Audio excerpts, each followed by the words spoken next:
Wednesday, the 27th of June 2018, 1:21 p.m. Article, Binoy Kampmark Defeat in Sochi, Australia's World Cup campaign ends, disappointing is the word.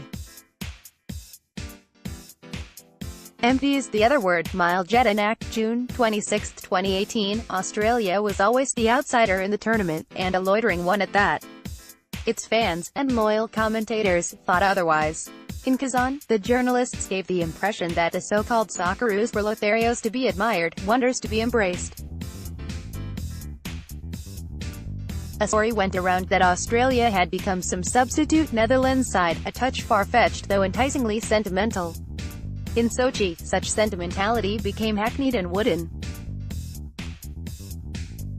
Australia needed to beat another unfancied side, Peru, and hope for a good French performance against the other group member Denmark, to have a chance to scrape into the last 16.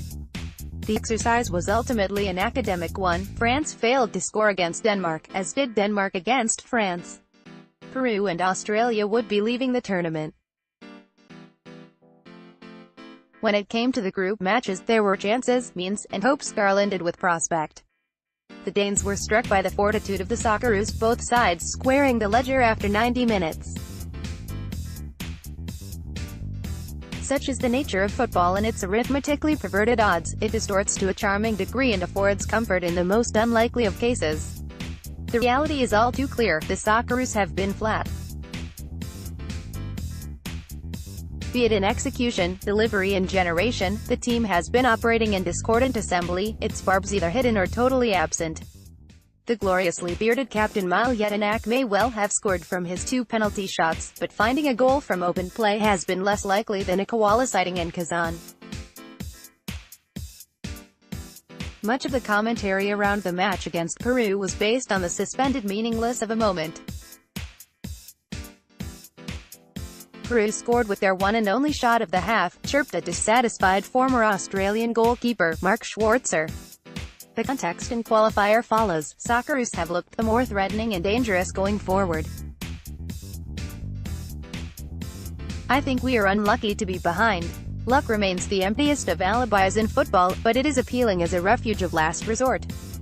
The old tricks of the disgruntled show find their place, the performers who did well in a village-styled pedestrianism but came up without the result, the injustice of the fine-tuned shot, how dare they, that penetrated and punctured all, and the sense of god-awful luck, or its lack, if you are an Australian soccer tragedian. The broadcast had to emphasize failed potential, promise gone wrong. Another smattering from the Optus Sport Twitter feed, of which there were many. Tom Rogic was almost unstoppable, until Pedro Gallisco in the way. But the despoiler of the show was Andrew Carrillo, who decided to shine when necessary. In the second half, Paulo Guerrero added another punch to the misery. As the gradual unraveling of a team was taking place, the side punditry was warming up. Would Tim Cahill play? Was he warming up? This is the soppy nature of World Cup feeling, and Australians were feeling it in abundance.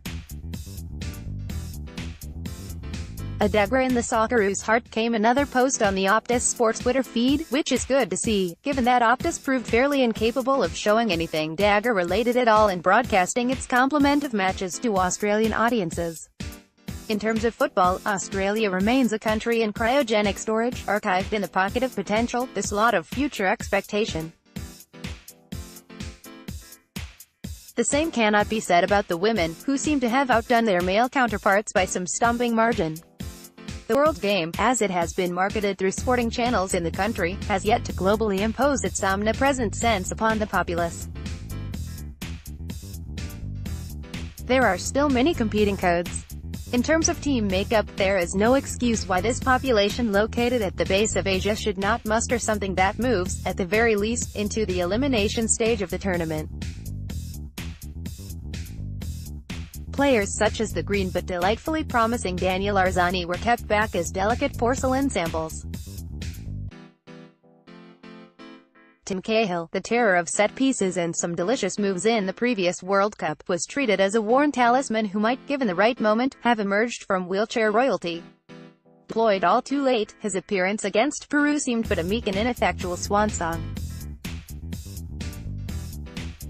In a World Cup where goals have come with graceful ease and fluency, Australia has struggled with shots. Build-ups did come, mounted with some grit and fortitude. There were even times in the drawn match against Denmark that suggested something of a blooding, a growing in confidence. But other teams wised up to the glaring disability, leaving the Socceroos as mutes before a noisy and insistent chorus. "We played well," came the redundant summation from former Socceroo John Aloisi. "We were the better team tonight." Cries were registered at the final whistle that the first goal from Peru was inflicted from an offside situation. But what mattered was that Peru did score, which will be etched in sporting history. Same with France in its narrow victory, helped by the freakish nature of Providence itself. In the context of tournament matches, that is all that matters.